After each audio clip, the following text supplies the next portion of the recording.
and welcome back to this episode of From Idea to Final Film. In this episode, we're going to be taking a look at my final chapter of my October 31st trilogy, which is Don't Fear the Reaper. Now, of course, if you've been on the channel, you should have seen October 31st alone already. That was the first episode. It's My Party isn't up on the channel just yet. We'll talk about that a little bit later on in this video.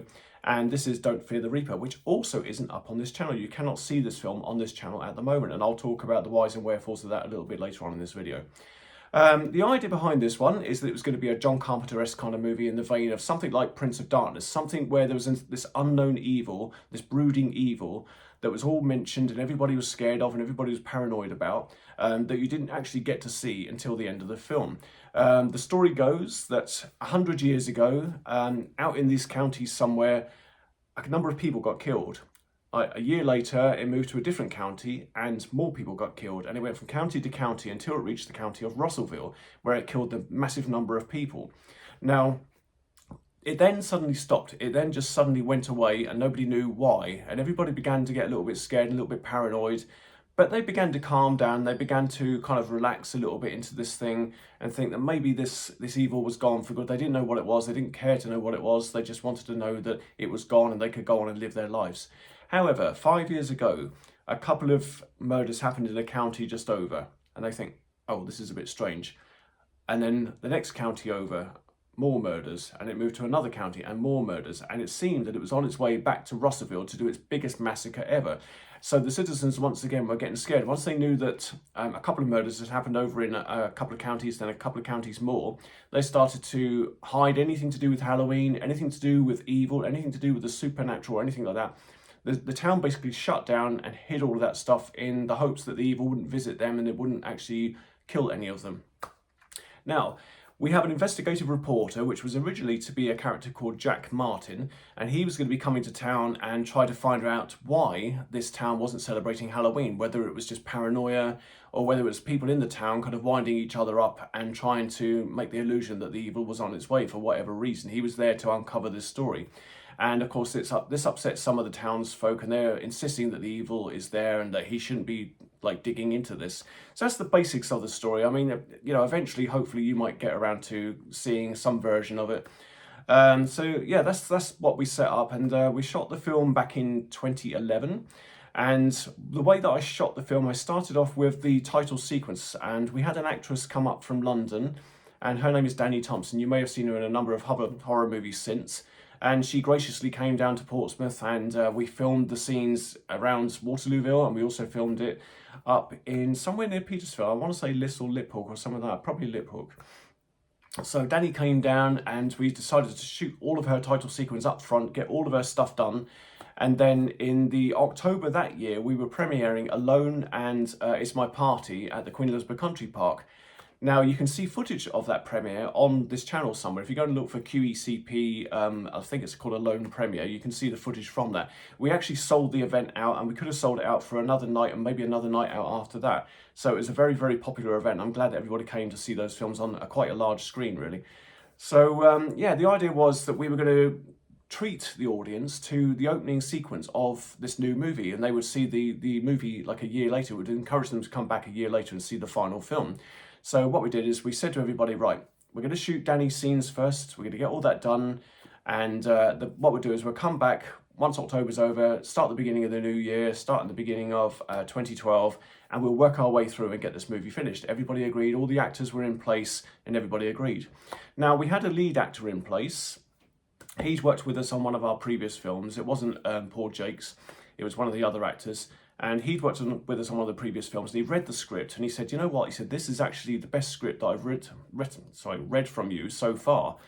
And I was really pleased with that. So he kind of got what we were going to do with this film. So he said, great, yeah, I'm really looking forward to this. So I explained, I said, right, what we're going to do is we're going to shoot Danny's scenes first. We're going to premiere that footage at the Alone premiere. And then we're going to come back in the new year. You know, everybody's in place, everybody else is in place. You're good to go, aren't you? Yes, I'm good to go. Okay, and then we'll go out and we'll shoot this movie. And he was, yeah, that's absolutely fine.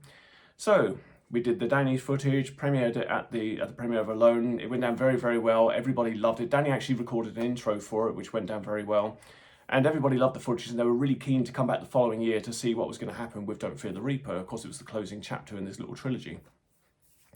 However, come around January time, I contacted the lead actor and I said to him, right, okay, these are the dates that we've got. I've spoken to all the other actors. Everybody's good to go. Are you good to go? He says, yeah, okay, I'm good to go. So we started to set things up, started to put things in place, locking locations down and things like that.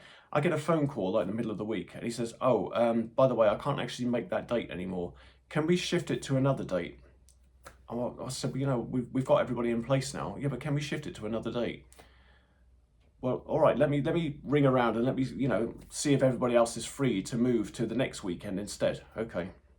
So a lot of jiggling around, a lot of juggling, all that business. And then we get to the people and we say, yeah, you know, we can do those dates. Okay, you're good to go the following weekend, aren't you? You're free to do that. Yes, I'm free to do that. Okay. So then he comes along and he says, okay, well, I can do the following weekend now, but I can only do half a day because I've got to go off to London to do this, this, and this. Well, we need you for more than half a day. We need you for like the whole day because we've got a lot to do. You're the lead character in this film. Oh, well, you know, if you can't put up with what I'm going to do, you know, half a day, then we're going to have to postpone it again. So, all right, so we'll postpone it again. So we postponed it again. And he was then getting into this thing where he says, oh, I've got to now go off to New York. I was like, oh, seriously? Yeah, I've got to go off to New York. And look, I'm away for a week, but when I get back, we'll start talking about dates and we'll start to sort this out. So he was basically really, really messing us around. And the actors that I had in place were getting restless. They were saying, well, you know, we can't keep booking these weekends for you and then you letting us down. I said, well, I'm sorry, but it's not me letting you down. It's the other actor. And anyway, eventually we had to call a halt to the film and there was no other way around it, but he just had to go. He just couldn't commit to the film. He kept messing us around with dates. He kept changing his mind, saying, I only want to do half a day here. I only, you know, do a little bit here. And, you know, eventually it was clear that we couldn't get this guy for the film. So we had to let him go, which was a huge disappointment. Everybody else was in place. Everybody else was kind of hanging in limbo. And I had to keep going back to them saying, like, I'm working really hard to get you another actor. I had to go onto all of my casting sites, call out for another actor. This was very late in the day. You know, we were good to shoot. Everything was locked down. All the locations were locked down. We were really good to, you know, to go. And eventually it was looking like we weren't going to get a lead actor. We might have to shut the production down altogether. Along comes Lauren, who was our makeup girl, and she did all Danny's makeup at the beginning of the film with all the kind of scar effects and all the blood and all that stuff. And she said, well, look, if you're really, really stuck, I don't mind stepping in if you're happy to have me. So we rehearsed her a couple of times. I thought, yeah, you know what? She's actually really bloody good. She's actually better than the guy that we were going to get to do the lead role in this film. So we rehearsed her a few times. I said, look, right, can you do these dates? Yes, I'll make myself as flexible as I can for you. I'll do whatever I can to get that done. So she was absolutely lovely. She really put her heart and soul into it, and she was a real trooper. And I think, you know, if you do get to see the final film, you can see it from the trailer, actually. The trailer's online on this channel. You can see that she puts her heart and soul into this film, and she really worked really hard, not only on the visual effects, on the makeup effects, but also in the role that she was playing herself. She comes across as natural, cocky, charming, funny, and actually a damn sight better than the original actor would have been. I think he would have been a little bit more serious, a little bit more straight with the role. So she came along and did that. So once we got her in the place, everything was kind of moving forward very, very well. We had a pub location that we could shoot in. We were shooting in a town centre. And obviously we had a couple of B&Bs and things like that set up. Yeah, initially the shoot went very, very well. However, there was a couple of other incidents where we had another person come down to help us out. And they said, oh, I'll help you out with the sound. He was another filmmaker. And he said, I'll help you out with the sound and I'll do this and I'll do the boom mic and stuff like that. I said, okay, well, if you're keen to help me out, that's fine. So he came along and we were recording actually in the Queen Elizabeth Country Park one night. We were doing the scene where one of the characters kind of making a noise, making a racket. And we were shooting and I was playing the thing back and I'm thinking, why can't I hear the voices? The voices started off strong and then they faded away. And I was thinking, well, what's going on there? Something's very strange. And I'm glad I did that playback because as I looked over, he was holding the boom mic. He was just moving the boom mic away and letting it flop by his feet, not watching what he was doing. He was kind of not paying attention. And he just kind of kept ruining the moment. I had to say, can you put that boom mic right back up into the shot, please? Yes, okay, I'll do that. And we'd shoot the shot, and then, the moment I'd look over, he'd be taking the boom mic away again. And our time was limited. Everything was done in a rush.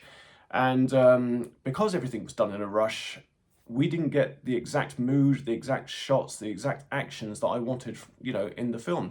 They were not the things that I wrote when I wrote the script. We were losing things. We were losing character. We were losing momentum. We were losing some of the suspense and stuff like that, literally because we had to make do with the shots that we had. And because we were paying money out to hire these hotels, we were paying money out to hire these venues, but because our time was reduced, we had to work faster and harder to get those shots done. And in the end, I just had to go with the shots that I had. We couldn't afford to pay out for another hotel. We couldn't afford to pay to use the venues again. So we had to make do with the shots that we had. So this is my reasoning why I don't like Don't Fear the Reaper. This is the film that when I watch it back, people say, no, it's okay, it's fine. But people will watch it back and I can see all of the flaws in that film. I can see where we didn't get a shot here, where we didn't get the sound right there, where we didn't get the lighting right there, literally because the whole thing was rushed. There's a couple of camera angles that are very shaky. There's a couple of lighting moments that I'm not happy with at all. And yeah, literally it was because we were being rushed throughout this production. So even though we had a troubled production with Don't Fear the Reaper, I just want to thank the cast and the crew that did stick around. Not those who decided they were going to jet off to New York and mess us around with the dates every 5 minutes, and not those who were messing around with the microphones so that we had bad sound. But yeah, there was loads of people that really gave their heart and soul for this film. There was Claire Diana, there was Alex Mott, there was Alexandra Kelly, who appeared in Suspicious Minds, Gavin Williams, who appeared in Suspicious Minds. There was Neil Sanderson, he played the barkeep. There was, of course, Lauren Bushby, who gave the lead character. She was absolutely a fantastic lead character. I'm so glad that we went with her over the guy that we had in mind. And of course, Danny Thompson, who came down from London, really gave her all, being covered in all that blood and mess and everything at the beginning of the film, and working really hard so that we could get that beginning of that film perfect and ready to show as a teaser for what was due to come the following year. Now, we didn't go back to Queen Elizabeth Country Park for the premiere of Don't Fear the Reaper. We actually went to a place in London. I can't remember the name of it at the moment, but it was this big bar that had a cinema screen, quite a big cinema screen. They had a projector. But because Don't Fear the Reaper is only 20 minutes long, we decided that we couldn't just show that. And we ended up showing, Alone, It's My Party, and Don't Fear the Reaper. So I think we had the trilogy on. We had the whole October 31st trilogy on the big screen at that London premiere. And a lot of the cast and crew turned up to watch it, and I think everybody enjoyed it. I think everybody enjoyed watching the trilogy. There was just me in the background thinking, well, Reaper should have been a lot better than this. It should have been, the idea that I had in my head and the story that I'd written on the script, and it shouldn't have been what we got up on the screen with its lighting mistakes and with its sound mistakes and with its rushed shots and things like that. So I was kind of a little bit disappointed because I think I saw my perfect version in my head, and what I was seeing on the screen wasn't my perfect version. And it was the decision when we set out to make this film that that's what we wanted to do. We wanted to kind of tie up all the loose ends, be a little bit tighter with the production, make things work for us this time so we could produce a decent production and show an elevation at the end of October 31st trilogy. So it would show an improvement over the previous work that we'd done. However, I felt that, like I say, some of the shots, some of the lighting, some of the sound effects, I just felt like it was on a par, or if not a little bit of a downgrade from It's My Party and Alone. So I was disappointed with it. We kind of came to a bit of a halt then. The idea was we were going to continue on and make more little short horror films. I'd written a ton, I've still got a ton written, and I'm planning to produce some more. But just recently, I've dug out some of those old stories and we want to start making those films again. So if you want to see Don't Fear the Reaper, like I say, I'm not happy with it.